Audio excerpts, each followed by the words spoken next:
Good morning po sa inyong lahat. Shoutout po sa mga kababayan po natin, no? Dito po sa may kamay nila. Dito po tayo sa may Divisoria ngayon, no? Update po tayo ng pecha. Ang pecha po ay June 10. Tama po ba? Yan na naman tayo sa pecha, no? At ang araw po ay araw po ng Martes. So good morning. Okay, so guys, dito muna tayo mag-iikot sa may bandang Santa Elena. At tingnan natin dito yung mga school supplies, no? Dahil talaga namang nandun may mga uniform tayo rito. Ito mga school supplies, napakarami, no?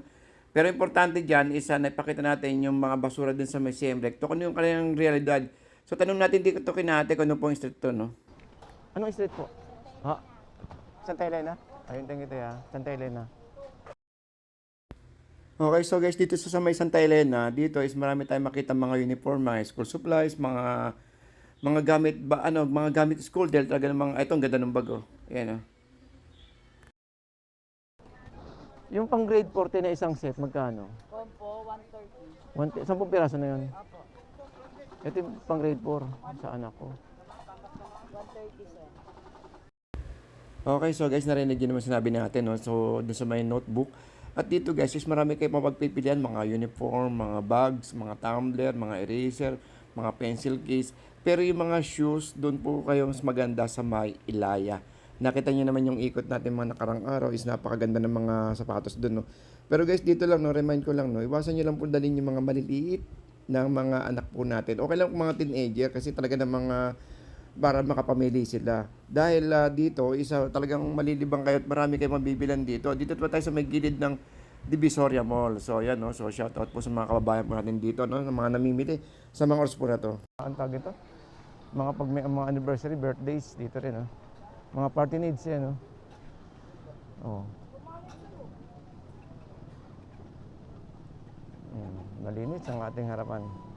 Harap ng Divisoria Mall to, guys. Dito. Yan. Ito mga candies, yan. Marami, oh. Oo. Mga container bottles yan, no? Mga coffee. Sa mga negosyo, marami dito. Mga gamit pang coffee. Lagi ito. Ito, mga container. Oh.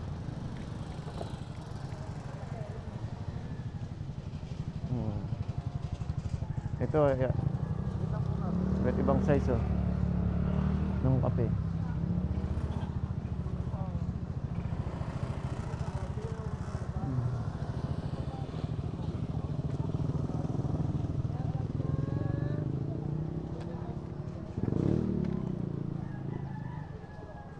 Yan. Dito yung lusutan ng papuntang bila ng mga prutas. Ito sa gabi guys, sa gabi tawag ito, mga prutasan ito. Pero dito pasok tayo rito guys, sa may labas tayo sa pakanan, then para makita natin yung sitwasyon dito sa area dito. Oo, ayos naman, wala naman akong nakikitang kakaiba eh. Malinis naman. Dito ipaturo ko sa inyo mga bodega dito. Maraming bodega rito. Ito secret ko lang sa inyo, ha. Guys, maraming bodega rito. Kung alam niyo yung mga nagtitinda sa loob ng mga Divisoria Mall, yung mga nasa gilid-gilid na yan, dito po nang gagaling sa bodega. Pero pwede rin kayo dumirekta rito, sa area po dito, para mamili. Ano bang street to? Tay, anong street to, Tay? Anong street? MB Santos. MB Santos. Oh, thank you po. MB Santos. Okay, so diretso pa rin tayo rito. Turo ko sa pala sa inyo yung yung yung malaking bilihan ng mga container, yung mga plastic, yung mga mura, yung halos dito kumukuha yung mga halos dito kumukuha yung mga nagtitinda, no. Kasi dito mura kasi mga dito yung mga tag ito, mga container, mga food trays. Dito. Kasi dito rin ako namimili. Asa na yun? O sa kabila. Baka sa kabila. Sa kabila ata yun eh. O, pero malinis dito, di ba? Sa area dito. Dito pala. Ito. Ito, multipack.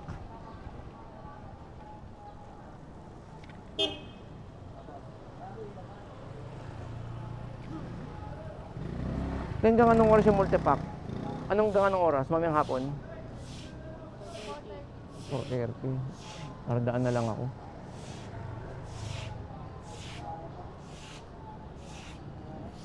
Dito ako na mamili ng sushi trays. Ako pagbalik ko na lang.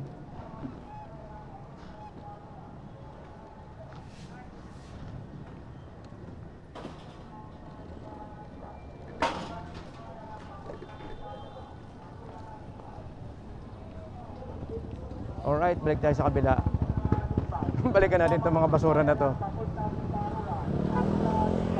Tingnan natin kung anong nakaganapan. Ano nang ganap. Yan. So good morning po sa inyong lahat. Shoutout po sa mga kababayan natin dito. At syempre sa mga sa mga kababayan natin na papasok sa kanilang mga trabaho at ito po ang bumungad sa atin 7:15 ito po yung basura po natin gabi. Nakita niyo naman. So tignan natin sa may kabila dito. Pakita ko sa inyo Ikot tayo sa kabila. Ayun may mga truck sa kabila at meron din dito sa kabila. Kapatan. Tignan nyo dito sa kabila. Ikot tayo. Pakita ko sa inyo Ito. Ito. Ito po yung sa area po tayo ng area ng pagitan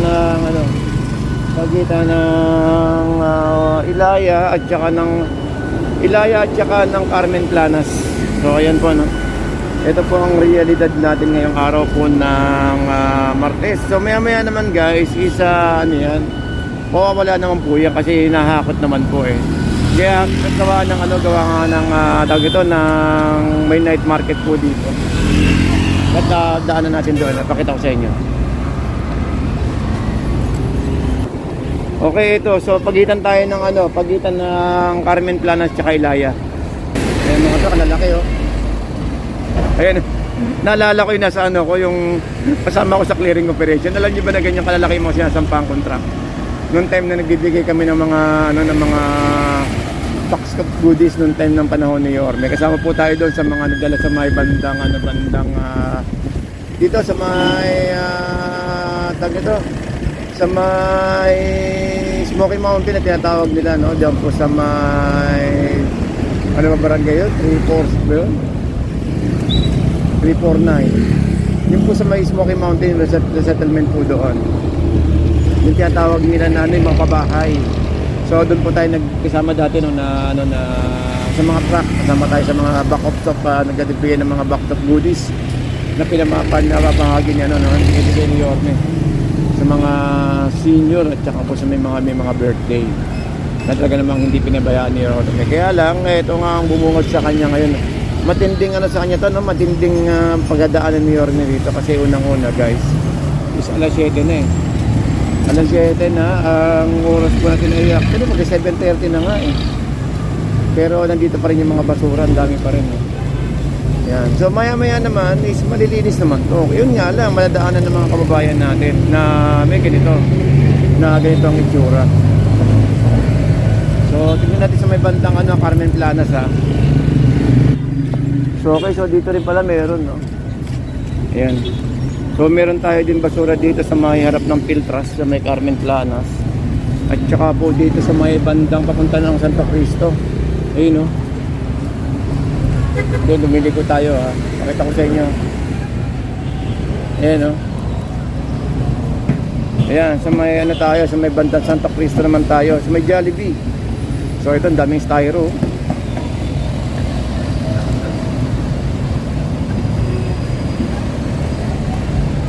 Ayan so ito yung dapat sunugin yung mga styro na to. Ayan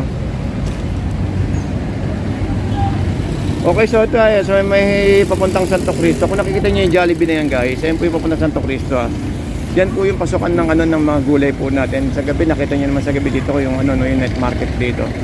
Dati ikot pa tayo, punta namin sa may bandang dulo sa may Asuncion naman tayo guys. Dami pa rin basura.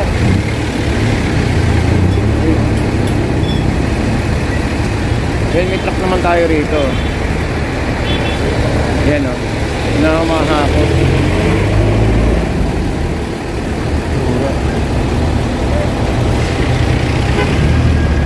Nasiraan pa yata.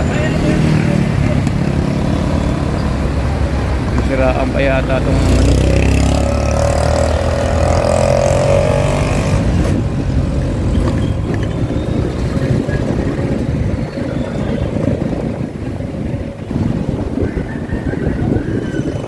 dito, okay naman dito eh. Sa paikot dito. Dito, okay dito, guys. Ewan ko sa kabila.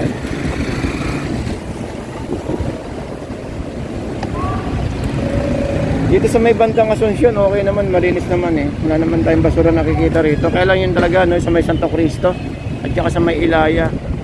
So yun, no, so nakita, mapansin ko kanina yung ano, yung truck ng ano na naghahakot ng ano ng tag ito, yung payloader, no, yung malaki. Eh medyo may ayos yata sila. Pero maya-maya ayos na rin po yan. Konting ano lang, konting aberya.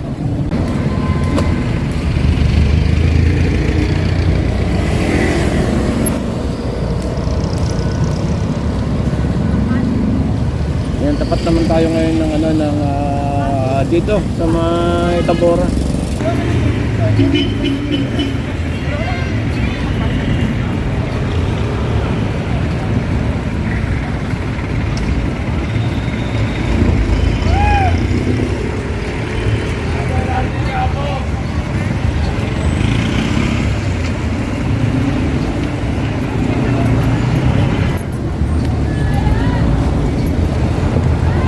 Hindi pa tayo sa kabila. Okay, so muli po tayo nagbabalik sa may area po ng Carmen Planas, no? At saka po sa may pagitan ng Santo Cristo. Ito, ang oras po natin ay alas 8. Alas 8 na, mag-alas 8 na. Ayun lang nakita natin dito. Meron pa rin tayong basura.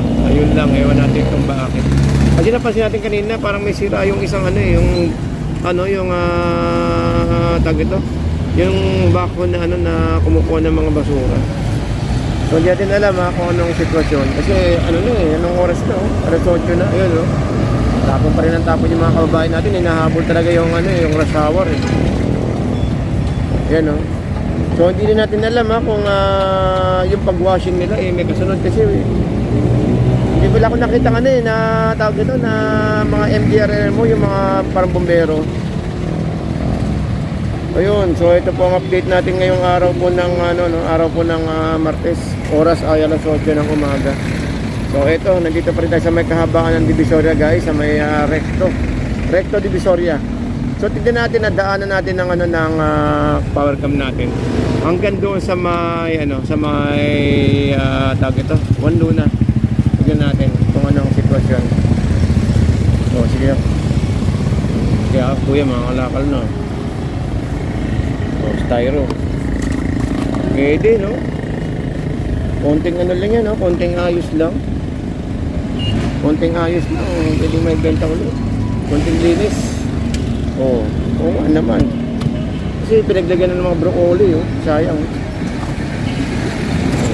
Kaya lang, siyempre hindi lahat ayos. Yung iba sira na.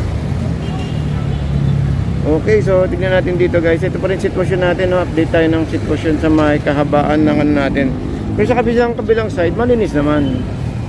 Tignan natin kina kuya bakit walang washing. Kaya walang washing ngayon, kuya? Walang washing? Parang nasira yung ano nila bako, no? Yung panghakot, no? Nasira, no? Dati naman hindi naman inaabot ng alas 8 ito. Parang sumay na ako. Tablat? Tablat? Ayun lang, masaklap. Dumating na yung may yata yung dinumino pa mo, 1, 2, 3, 4. Yung schedule, no? Yung gulong. Sana back up pa na lang nila. Bumalik ulit. Pero walang walang washing, no? O, Wala na. Ayun nga, tanghali. Dati mga alas 7 pa lang, eh, no? 7 pa lang, ganun yung meron. Eh, di ba, importante mahakot lang yung basura. Hindi kami hindi kami nakaipa. Kaya sa Baseco, nakakano kayo? Pwede ba paliguan ngayon yung Baseco? Hindi, bawal pa. Bawal. Dati pwede sa paligo doon. Taas ko nakasunod. Naglagay na sila ng pulis? Yun pala. Dati may schedule ng alas 5, alas 7 eh. Wala na pala ngayon. Yun. Ayun, thank you po tayo. Thank you po. Thank you po. Ayun, nagka-aberya yung yung panghakot. Alright, so yun so yun yung rason kung bakit hindi po nakakuha ngayon na maaga yung mga basura natin. May sira po yung nadaanan, nakita ko rin kanina yun eh. Meron silang ginagawa sa may makina, ay sa may parang pinaka back niya, yung parang pinaka humahakot ba. Yung pala may sipasanda na pala meron palang aberya. Kaya po hindi nahakot yung ibang basura natin. Pero also, yung mga gawa naman ng paraan niya, maya-maya lang, wala na rin po yan. Tingnan nyo, mga malinis naman po guys. So, ayan o. Kasi salubong kasi tayo sa ano eh. Salubong kasi tayo sa sikat ng camera. Ayun o, may camera. May camera nakatutok sa atin eh. Yung taas, ayun o, medyo nakakasilaw. Anyways, ito, samahan nyo ako, ikot pa rin tayo. Pag tingnan natin yung banda doon, ito, sa may kahaba naman tayo ng ano, nalagpasan na natin yung ano, yung Carmen Planas. At ano, sa may pagitan naman tayo Carmen Planas at saka ng Ilaya. So, yun, may basura pa rin dito. Sad to say, no, na medyo inabot sila ng tanghali. Ngayon lang naman yan, bira naman yan kasi kadalasan naman alas 7 lang, wala nang basura dito or 7:30. Pero ngayon, mga nagkasira kasi yung kanilang gamit. Anyways, ano, samahan naman, ikot tayo Ilaya.